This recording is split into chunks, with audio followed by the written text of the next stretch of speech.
ಗುರು drop ಮಾಡೋಣ ಅಂತ ಹೋಗ್ತಿದ್ರೆ ಈ ಥರ ಹಿಂಸೆ ಆಗಬಾರ್ದು ಗುರು. ನನಗೆ ಕ್ಲಚ್ ವೇರ್ ಕಟ್ಟಾಗಿಬಿಟ್ಟಿದ್ದಲ್ಲ ಗುರು. ಇಲ್ಲಿ ನೋಡಿ, ಸಿ ನ್ಯೂಟ್ರಲ್ ಹಾಕಿ ಗಾಡಿ ನಿಲ್ಸಿದ್ದೀನಿ. ಏನು ಮಾಡಬೇಕು ಅಂತಲೇ ಗೊತ್ತಾಗ್ತಾ ಇಲ್ಲ. ದೇವ್ರೇ ಕಾಪಾಡಪ್ಪ.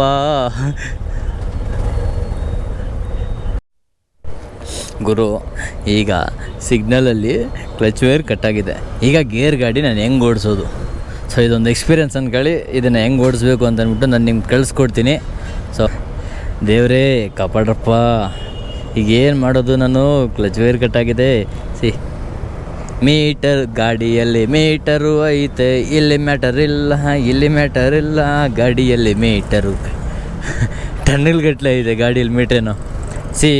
ಈಗ ಸಿಗ್ನಲ್ ಬಿಡ್ತಾ ಇದೆ, ಎಲ್ಲರೂ ಮೂವ್ ಆಗ್ತಾರೆ. ಅವ್ರ ಜೊತೆಗೆ ನಾನು ಮೂವ್ ಆಗಬೇಕು. ಹೆಂಗಪ್ಪ ಅಂತಂದರೆ ಸ್ವಲ್ಪ ಗಾಡಿ ಮೂವ್ ಮಾಡು, ಗೇರ್ ಹಾಕು, ಎತ್ತು. ಏಯ್ ಆಂಟಿ ಸೈಡ್ಗೆ ಆಂಟಿ, ಅಂಕಲ್ ಆಟೋ ಅರೆ ಸೈಡ್ಗೆ ಬರ್ರು. ಮ್ಯಾಟ್ರಿಲ್ಲ ಕಂಡ್ರು, ಇಲ್ಲಿ ಮ್ಯಾಟ್ರಿಲ್ಲ, ಮೀಟ್ರ್ ಐತೆ, ಮ್ಯಾಟ್ರಿಲ್ಲ, ಗಾಡಿ ನುಗ್ತದೆ, ಮ್ಯಾಟ್ರಿಲ್ಲ. ದಯವಿಟ್ಟು ಮ್ಯಾಟ್ರಿಲ್ಲ ಟೈಮಲ್ಲಿ ಆಟೋ ಬರಬೇಡಿ. ನುಗ್ಗು ಅಡಿ. ನಮ್ಮ ಗಾಡಿ ಯಾವುದೇ ಪ್ರಾಬ್ಲಮ್ ಬರಲಿ ನಿಲ್ಲಂಗಿಲ್ಲ. ಬಂದುಬಿಡಿ. ಕ್ಲಚ್ ವೇರ್ ಕಟ್ಟಾಗಿದೆ, ನಾನು ಮುಂದೆ ಹೋಗೋಕ್ಕಾಗಲ್ಲ. ಕ್ಲಚ್ ವೇರ್ ಕಟ್ಟಾಗಿದೆ, ನಾನು ಮುಂದೆ ಹೋಗೋಕ್ಕಾಗಲ್ಲ. ಹೋಗಿ ಹೋಗಿ ತಡೀರಿ. ಎಲ್ಲರನ್ನೂ ಕೇಳ್ಕೊಂಡು ಸಹಾಯ ಮಾಡ್ತೀವಿ. ಇವತ್ತು ನಾನು ಕೇಳ್ದಿರ ನಿಮ್ಮ ಸಹಾಯ ತಗೊಂತೀನಿ. ಸಿಗ್ನಲ್ ದಾಟೋವರೆಗೂ ಕ್ಲಚ್ ವೇರ್ ಕಟ್ಟಾಗಿಬಿಟ್ಟಿದೆ ನಂದು. ನಡೀರಿ. ಟೋ ಮಾಡೋಕ್ಕಾಗುತ್ತಾ? ನಾನು ಹಿಂಗೆ ಹಿಡ್ಕೊಂತೀನಿ, ನಡೀರಿ. ಎಸ್ ಯಾ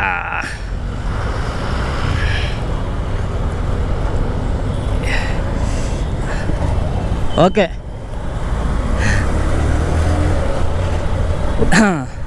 ನಮಗೇನಿಲ್ಲ, ಒಂದು ಸ್ವಲ್ಪ ಮೂವ್ ಆಗಬೇಕಷ್ಟೇ ಗಾಡಿ.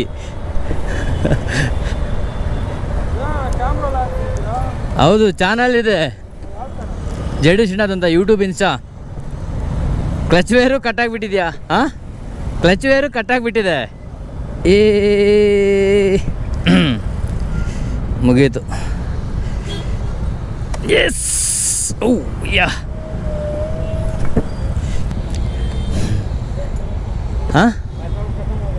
नहीं क्लच वेयर कट हो गया.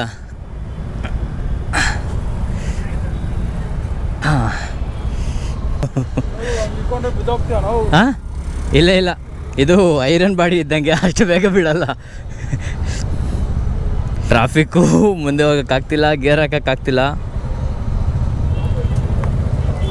ಎಸ್, ಆರಾಮ್ಸೆ.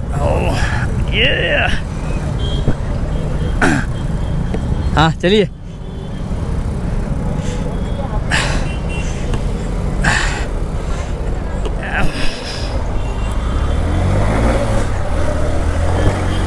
ಅದು ಅಲ್ಲ ಕನ್ನಡ, ಗಾಡಿ ಮುಂದೆ ಮೂವ್ ಮಾಡೋಕ್ಕಾಗ್ತಿಲ್ಲ.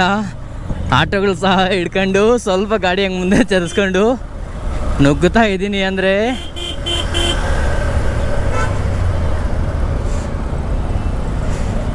ಬಾಸ್, ಸಿಗ್ನಲ್ ಬಿದ್ದಾಗ ಏನು ಬಾಸ್, ಸೈಲೆನ್ಸು, ಬೇಗ ನಡೀರಿ ಬಾಸ್. ಕ್ಲಚ್ ವೇರ್ ಕಟ್ಟಾಗಿದೆ. ನನ್ನ ಕಷ್ಟ ಯಾರಿಗೂ ಬೇಡ, ಭಗವಂತನವನಿದ್ರೆ.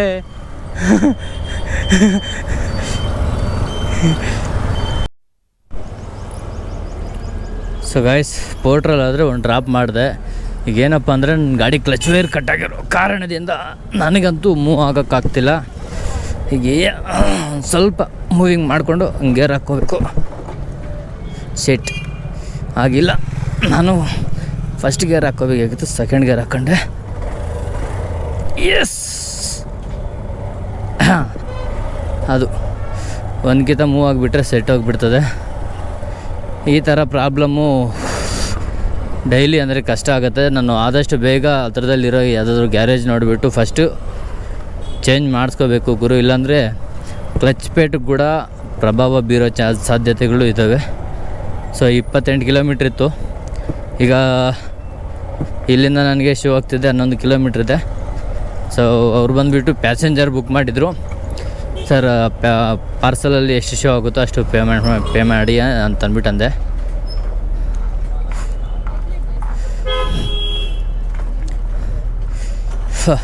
ಶೇಟ್ ಹುಡುಗಿರ ಮುಂದೆ ಮರ್ಯಾದೆ ಹೋಯ್ತು.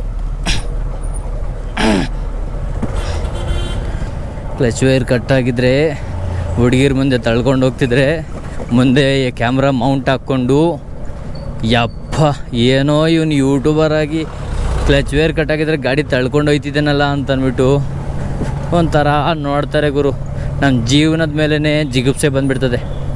ನೋಡ್ಕೊಂಡು ಹೆಂಗೋ ಫೈನಲಿ ಗ್ಯಾರೇಜ್ ಒಂದು ಸಿಕ್ತು. ಗ್ಯಾರೇಜ್ ಹತ್ರ ಬಂದೆ. ನನ್ನ ಅದೃಷ್ಟ ಆಟೋಮೊಬೈಲ್ಸ್ ಪಕ್ಕದಲ್ಲೇ ಇದೆ. ಪೋರ್ಟ್ರಲ್ಲಿ ನೆಕ್ಸ್ಟ್ ಇನ್ನೊಂದು ಆರ್ಡ್ರ್ ಆದರೆ ಬಂದರು. ಆ ಆರ್ಡ್ರ್ ಬಂದುಬಿಟ್ಟು ಎಲ್ಲಿಗಿದೆಯಪ್ಪ ಅಂತಂದರೆ ಎಕ್ಸಾಕ್ಟ್ ನಮ್ಮ ಏರಿಯಾ ಹತ್ರನೇ ಇದೆ ಗುರು, ಆಲ್ಮಾರ್ಟ್ ಹತ್ರ, ಆಲ್ಮಾರ್ಟಿಂದೆ. ಸೊ ಈಗ 30 ಕಿಲೋಮೀಟ್ರೆ. ನಮ್ಮ ಕ್ಲಚ್ ವೈರ್ ಕಟ್ಟಾಗಿದೆ. ಹತ್ರದಲ್ಲಿ ಎಲ್ಲೂ ಗ್ಯಾರೇಜ್ ಸಿಗ್ತಾಯಿಲ್ಲ.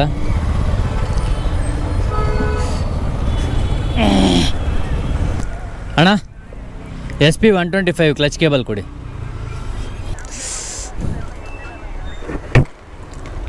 ಈ ಒಂದು ಕ್ಲಚ್ ಕೇಬಲಿಂದ ನಾನು 20 ಕಿಲೋಮೀಟ್ರು ಕ್ಲಚ್ ವೈರ್ ಕಟ್ಟಾಗಿದ್ದು ಬಂದಿದ್ದೆ ಗುರು.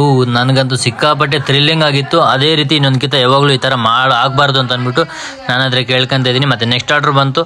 ಸೊ ಇವತ್ತು ಅರ್ನಿಂಗ್ ಬಂದುಬಿಟ್ಟು ನನಗೆ ಎಷ್ಟಾಗಿದೆಯಪ್ಪ ಅಂತಂದರೆ 1800 ರೂಪೀಸ್ ಆಗಿದೆ.